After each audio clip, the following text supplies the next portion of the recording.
ចិត្តរលត់ហើយរលត់ទៅ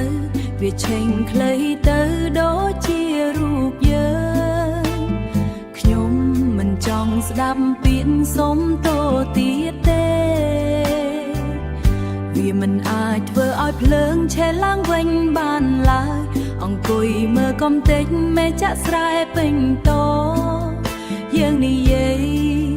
គ្នារហូតដល់គ្មានពាក្យនិយាយចិត្តដែលធ្លាប់ក្តៅឥឡូវត្រជាក់ដូចទឹកស្នេហាយើងសតែផែននៅលើអត់ហត់សតែផែនវាចាប់ហើយមែនទេគ្មានផ្សែងគ្មានកំដៅសម្រាប់យើងទៀតឡើយចប់ហើយអ្នកធ្លាប់ប្រាប់ថានឹងនៅក្បែរខ្ញុំទូងមេឃភ្លៀងឬខ្យល់បក់ខ្លាំងយ៉ាងណាតែមើលចង់